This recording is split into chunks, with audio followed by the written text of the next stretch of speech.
Alô? Alô? Amém. Oh. Oi, Eu lá, bonsoir. Alhama. Bonsoir. Bonsoir. Quem te chamou de? Dona Sola. Oui, dis-moi là, rejoice, dis-moi là. Rejoice. Ah, é Dogo. A Dogo. Cadê? Não é bora. Vamos vai dizer. Ok. Aí já, né? Mas eu leva uma trama, cara. Oh, Bajo. Tchau.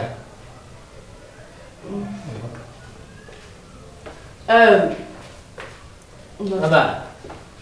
Mais dès que vous primez o a janvier.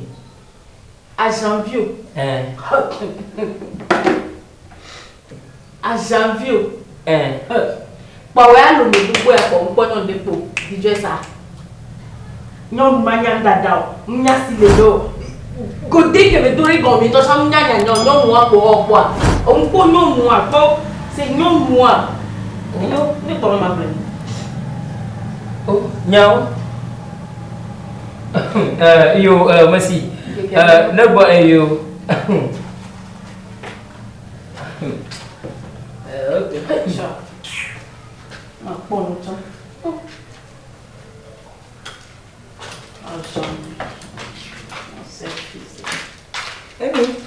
Hey, bébé là. Voilà, ah, ça va. Amélé va dire. D'accord. À janvier. Ah, oui. Et que nous gamme. Oh, maman, tu vas aucune milo gamme. Avec qui va pas le dire parce que elle là. Nous oh, bon, là c'est pas bébé bleu nous coulons. Et bien non vu on m'a dit bleu aux gens. Et dis washi. Et nous. Et vraiment oh, mais dis-moi. Hey. Mais dis-moi. Là comprends là ma. Et bien que de coordination. Tiens, on top au job. Y'a un balai. Ah mais elle va dire. Ma mère va mais elle vient là et dit achi. Nous souke là te va me po, mais va dire sinon viol là nous souwa nous non po. Nya ke nya be ma drona wo non là c'est on ici. Nous pas pas le. On pas même non, mais non, c'est coco. Makare dilo. Allô, makare dilo. Hey. Matu muba pia. Mamia. Elle a fait nous soyons moi. Bizinga poeba pour la home fille. Nimba poeba pour la home fille allez hein. Matu, mamie, matu gui avec ko tugu na nous de gagba me ni. Ma pauvre chance.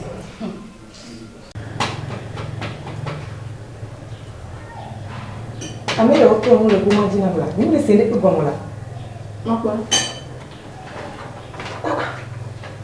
Ah, ni me sene pe bon. Et comme il Ya. Ago, chérie. Waouh. Le téléphone comment? Pas nous les péo. On va faire le fia. Hey, et nous les péo. On va faire le fia. Obi a sonné pour nous venir sans. Anya. Hey, Ndaja. où est l'on y boire? Hey, oh, le bel là non maman. Hey, Anya. Oh, mon papa et moi, Rejoice, bon, tu dis ma et moi. Oh, Rejoice. Il n'y a pas quoi pour la femme fille. Rejoice, ma Rejoice, ma fille, non, bon, tu m'as la Rejoice. Rejoice. Oh, tu es là. Rejoice. Non, tu m'as dit. Hey, Dogo. Oh, pas mon mais bah, tu vas pour la femme fille. oh, pas Tu vas pour la femme fille. oh, pas une qui moi ha. Hey, da.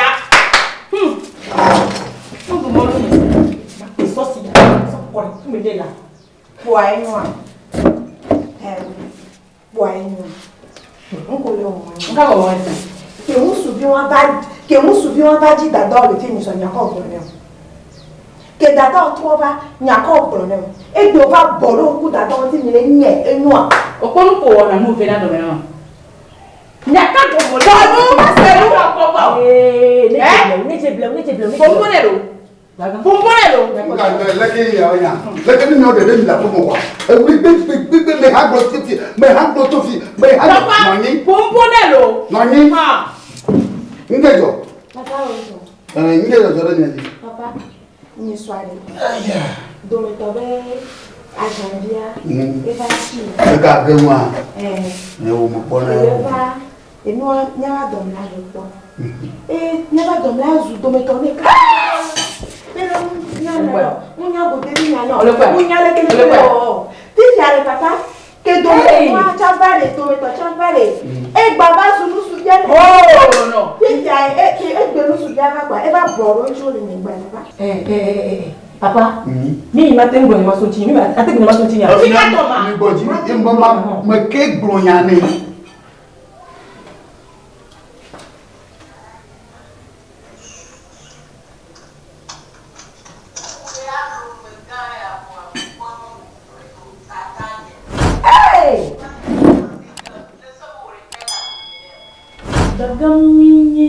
Yo. Mbere. Papa,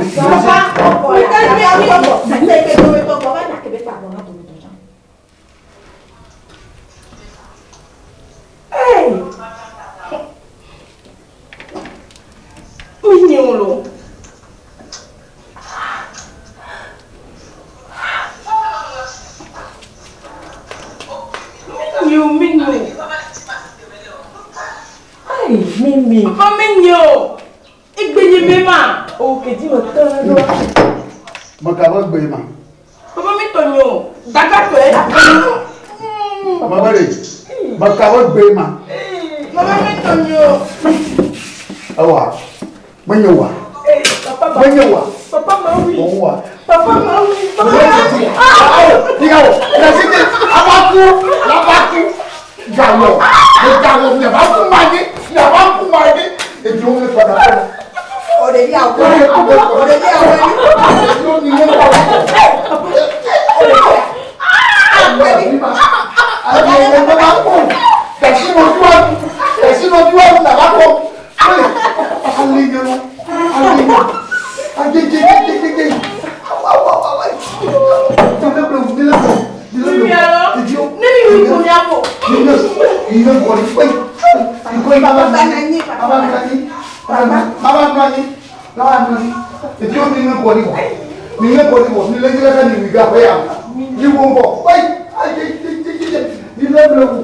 Ni